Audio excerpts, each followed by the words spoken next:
Hey guys, happy 2024. Welcome back to my channel. I know it's been a long time, but a few life things happened that weren't so great, and so I took some time to decide whether I actually even wanted to continue on YouTube or not, since unfortunately one of my biggest, people who always rooted for me suddenly passed away. However, we're back. I took on this endeavor originally because I just wanted to watch my own self improve. I have, thoughts and wishes, of course, but whatever. Now I'm gonna stop gabbing about me and start a little bit more talking about Dungeondraft. So today I am making just a little map where I was trying to push what I could do with depth. I am not the best when it comes to Dungeondraft, but I think I have significantly improved, and the more I get familiar with the program, the more I realize what it actually can and can't do. Since there's a lot of what it can't do, I think I am beginning to get a little bit more creative. So, for example, here I'm using a pathing tool, and then I used a material tool under it to kind of give it that more two different layers of depth. And so I've got some overhang. I am getting a little bit more creative, or I guess I should say just a little bit more. I'm not rushing the process as much as I used to. Admittedly, when I would go to make a map originally, it was usually right after work, and I had like 2 to 3 hours before our D&D session. And so a lot of these maps, especially on this channel, are actually maps that were done really, really quickly and in kind of a panic. And so these that I'm going to start showing are maps that I was not panicking on. I was taking my time. I was actually doing, proper time management. What is that? And I was able to just kind of take my time and actually enjoy what I was doing, which isn't to say that Dungeondraft in a hurry isn't fun, but when you have a little bit more time to actually think about what you're doing and the creative process, playing with the program, it starts to feel a little bit better. And I think there's a significant change between some of the prior maps that I have and some of the ones that I'll be showcasing. And I think honestly I might even show some of the really crappy ones that now that I record everything. Well, there's one that I wish I recorded that I didn't, which sucks, but oh well. Most of the ones that I do are recorded, and that's simply just because I want to see what I did. Sometimes it's really fun to kind of look at your thought process. I am both, as if you've watched any of my other YouTube videos, I'm both an artist. I do Hero Forge stuff, and then I often will take a Hero Forge character and I'll make it into just general 2D art. And so what I like to do is watch these time lapses and see what I did that I thought was actually good, or what I think ends up kind of dumb. So there are things on both sides of that. Here, for example, I was pretty impressed with myself when doing the layering. I used several different... This part, no, we don't like this part, but ignore it. It goes away. But here I was using some shadowing on some of the some of the cliff layers to add a little bit more dimension. I was mixing that material brush. I was mixing the pathing brushes. I was also using... I originally was trying to see if I could do a different type of water edge.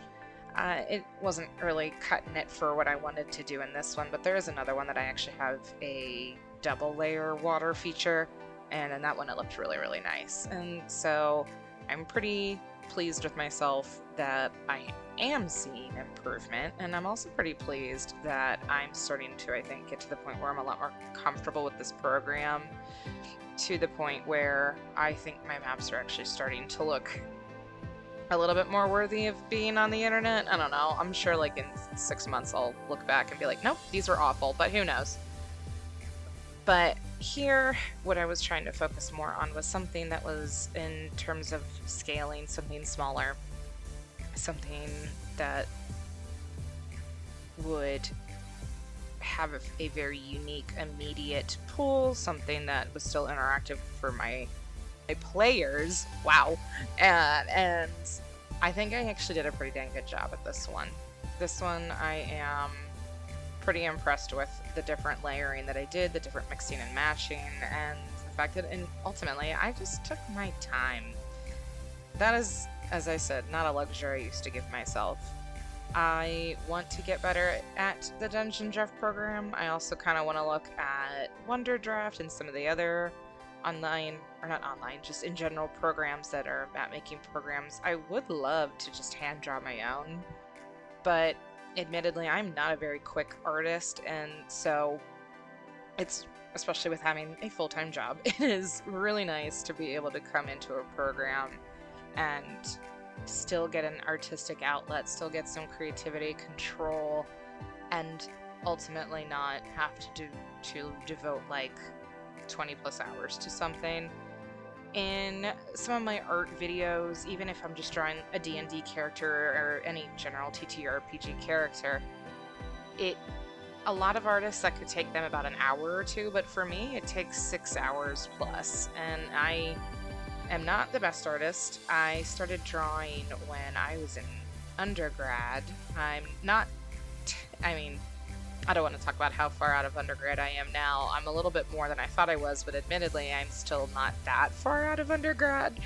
And so I'm still probably a novice, and that's okay. That's actually why I originally set out to make a YouTube, was to kind of encourage myself to watch some growth. As I said, I like to replay some of these videos, especially my art ones. I mean, admittedly, I like to watch the map making ones. I do think I have improved astronomically, and I hope to continue, and I hope to offer some tips and tricks to help other people who are starting these journeys as a GM, and especially as a GM who uses online TTRPG programs, usually just Roll20, to interact with my players.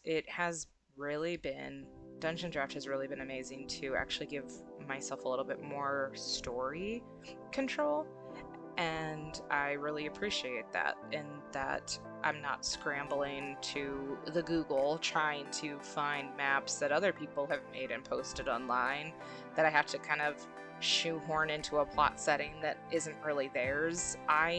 This specific map is for Telemotu, which is a pirate-based TTRPG in 5e, and not a lot of magic. It's a very low magic setting. There's a plot reason that magic was kind of semi-severed. There are still people who are wizards and sorcerers and things like that, but it's kind of like the law of conservation of energy. It was created once, and it can neither be created again nor destroyed, and so the magic that exists in the world is still there, but new magic cannot be created. The Fey world has been disconnected, or the Fey realm has been disconnected, and so that type of setting is a little bit difficult for me to find maps that are other than just like your general traveling maps. And so Dungeondraft has really been an amazing resource for me to engage with my players, to have a little bit more artistic freedom when I don't really want to draw something, and also allow me to have some time management. And admittedly, if you are like me and you have a full-time job and you're a GM and you are addicted to D&D, Dungeondraft is a really great resource. I like the kind of cartoony look to it. I draw in a cartoony style, so they kind of go hand in hand.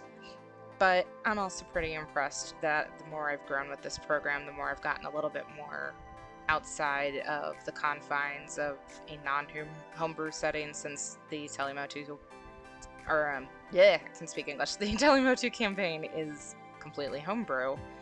I am very proud that I've been actually making these maps within the program and also improving on them. If you are looking into getting something like Dungeondraft or Wonderdraft or Incarnate, I would highly suggest looking at Dungeondraft, especially if you want just some really good, very close-up maps. I think Incarnate is really good for further away. And Dungeondraft has just a little bit more of an intimate setting where you're really kind of just boots on the ground versus the whole world. I did use Incarnate to make my overmap, and I was using the free version of that, and honestly, it was phenomenal. So these custom map making programs are really amazing. They're a great creative outlet, and it's really fun to be able to see improvement, to see myself getting a little bit more bolder or a little bit more creative with what I'm doing. And and honestly, this is probably the turning point for me. I made this back, unfortunately, in August of 2023, and it's only now getting up, but this is probably the turning point in where my maps went from kind of whatever to, I think, something that I put a little bit more creative endeavors into and effort, and I'm pretty dang proud of it. So I hope you've enjoyed listening to me yammer on. Don't forget to like and subscribe for more maps, Hero Forge, and art of D&D characters. If you want a chance to have your Hero Forge character become art, make sure you are subscribed to the channel and that, at least on some social media, your characters are put somewhere, and that you leave me a comment with them in it so that I can potentially see where the inspiration takes me. Alright guys, take care. Bye.